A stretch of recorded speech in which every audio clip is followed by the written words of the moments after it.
Hi everyone, and welcome to another session of Politics in the Car. And today I'm joined by Ros Spence MP, member for Yuroke. Hi Simon, thanks for having me. I suppose before we begin, welcome to my office. The car is an office today, so welcome and thank you for visiting Yuroke. And before we start, I'd like to acknowledge the traditional owners of the land on which we meet, the Gunn and Willumbullock of the Wurundjeri, and pay respects to elders past and present. Awesome, thanks for that. So the first question is, tell us a bit about yourself and some of the issues that you're passionate about. Okay, well, I was elected in 2014 as the member for Yuroke. Prior to that, I was a member on Hume City Council, and prior to that, I was the operations manager for the Victorian Labor Party. I guess one of the issues that I'm most passionate about, like most Labor Party members, is probably education. I see education as the way to create opportunity at any age. And I did my degree in my 20s rather than straight out of high school, and I know that the opportunities that created for me. But so I love our education state focus of this government. But what I also really like is, rather than just providing funding for facilities and for education, we're actually looking at access to participation. And the investment that's been made in things like the breakfast program, the lunch program, assistance with camps, uniforms, glasses, doctors and mental health specialists in schools, and now the dental vans, all of those things to me even out access, and they make sure that everyone can participate to their best of their ability. So lucky for me, I'm a member of a government that's doing great work in an area that I'm passionate about. Wow, that's awesome. There's a lot of work going on there, and that sounds great, especially for the people in the electorate. That leads us on to our second question. So public transport is lacking in growth areas, which also includes available parking at train stations. Locals feel they are being taken advantage of by local governments who find them. However, people need to get to work. Is there any plan to create employment opportunities in growth areas and to tackle the transport needs? Okay, I'll do public transport first, because this is a growth area. Yuroke has two of the fastest growing suburbs in the country out in Mickleham and Donnybrook, so we really do struggle with public transport and the problems that creates. So around the train station in Craigieburn, the council has got quite a lot of no parking spaces. Compound that with not enough parking at the station, not enough bus services in the growing areas, it really is a problem. And that this has been a key issue for me since I was elected. And we've been pretty fortunate. So at the moment, we've been able to get some new bus routes put on that service growth areas where there was no access whatsoever. We've been able to get some other services extended in their route and in their frequency. And at the moment, the largest expansion of car parking at any railway station in Victoria is currently underway at Craigieburn. So that will take it from a station that had a incredibly inadequate 270 spaces to up over 1,150. So that's terrific. There's still more to be done because it's a growth area, but it's certainly a key issue out here, and I'll keep pushing for more of those services. Oh, wow, that's definitely good growth and definitely needed. And it's someone, I also catch public transport to work, and obviously I live in the West, and that's a major sort of barrier for me, trying to get to the station, trying to find a car park. You missed a train, you're late to work. If you're lucky, get a spot. So yeah, that's some good stuff there. Yeah, absolutely. So your other question about jobs, again, a growth area, got more and more people living here, but the tendency is that they have to travel further to get to work. And we've been fortunate again that the local and the state government have worked well together to get some pretty major employers to come out to the northern area, to the Merrifield Business Park, which is out in the Mickleham area. So far, Dulux has started up out there with 120 jobs. DeSonia, which is a small goods manufacturer, will have about 200 jobs. And the Kaufland Distribution Centre is currently underway out there, and that'll have about 600 jobs.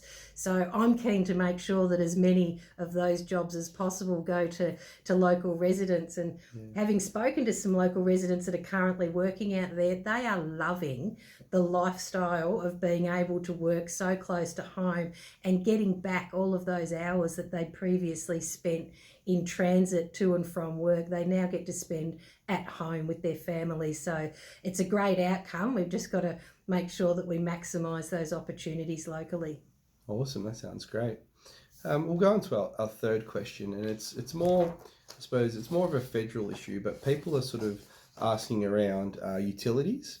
So families are struggling to cover cost of utilities, which are climbing. So gas and electricity have been climbing over the last couple of years. And I know it was a major federal issue. However, is there anything that can be done on a state level, or is there anything planned in the future on a state level? There's a couple of initiatives that are currently underway, and look, we all dread getting that envelope out of the letterbox when we see the utility provider's name in the corner. And if they both arrive in the same week, that's terrible. So there's a couple of things that are currently happening. One is the Compare Energy website, the Victorian State Government website, where you can go on and compare what you're currently paying for gas and electricity and see if there's a better offer out there. And I really recommend people do that. The second one that's currently underway is the default energy price, where if you're currently on a standard plan, you have been for some time, it's worth checking whether or not this applies to you, because it's an independently set default offer that can actually save households hundreds of dollars. So they're two good practical ways that we can try to get those bills down. And I guess the third that's quite important to me out here, because we've had massive uptake, is the solar rollout. Putting solar panels on 700,000 roofs is certainly going to put a lot of people back in control of their power. And, I think as that rolls out more, we're going to see more and more people getting the benefits of that. So long may it continue. Yeah, it's definitely a great initiative, and something I've been looking into at the moment for our property. Because, electricity for me personally, I've got a major sort of, we're mainly electricity rather than gas, and it's just massive. And that website's been a great help as well. I know that some places are offering 50% of what I'm paying, so It's a massive saving. Worth checking. Yeah, definitely. And you get a free $50, I think, when you sign up as well. I don't know if that's still going. So on to our fourth one. So this is probably a big topic at the moment. I've seen a lot of movement around local government, the Governor General's report, I think it was, into local governments. So rates.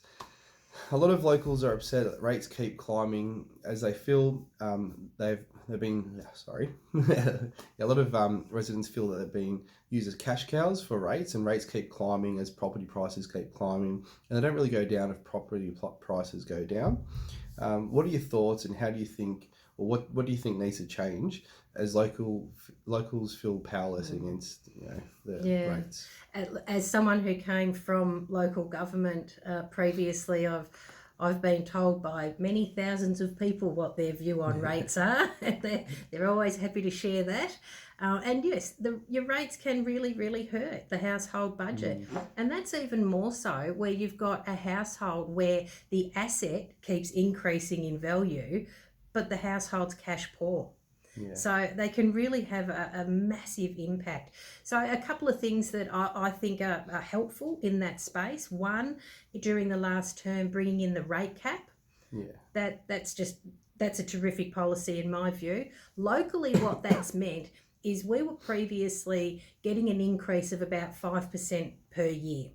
So since the rate cap's been brought in, and the caps have been generally around 2.5%, it means that the increase that would have otherwise occurred has been about half. So yes, they're going up, but at least now there's a cap on it, which saves councils just bumping them up as they need to, but we don't necessarily agree with the extent that they are being put up. So I think the rate cap's terrific.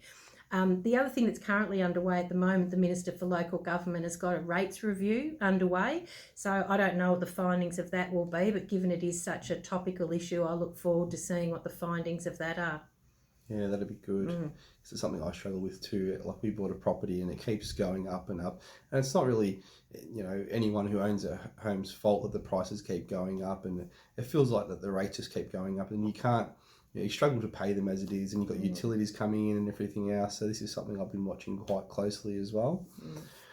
And on to question 5. So I've got a few friends that live in the area. I know a few people out here in the north, a few nurses, and they want to know, how can they get more involved? How can they engage? And I think this more applies to people in their 30s, because I'm in my 30s, and a lot more people coming up to me.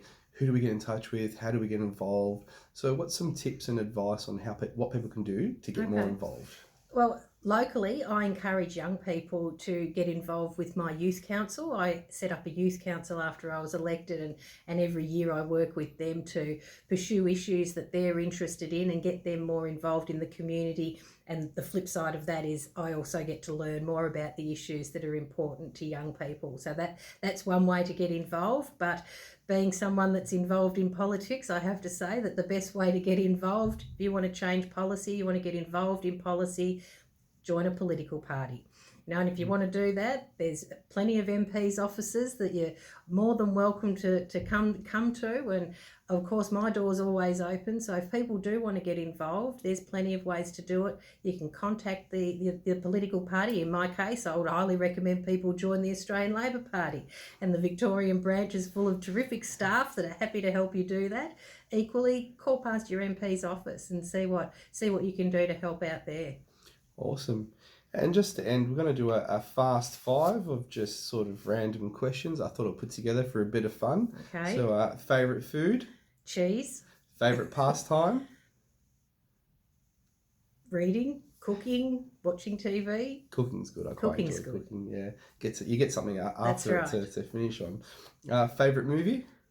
I don't have one. They go for too long. Oh, it's quite busy as an MP. That's why I didn't get to sit through one. So what do you want to be when you grow up? Because I don't think we've ever finished growing up. So I don't think I've decided yet. Yeah. And what do you do to unwind? A bit of couch time. Yeah, that's good. Bit of time on the couch. Just to switch off. Yeah.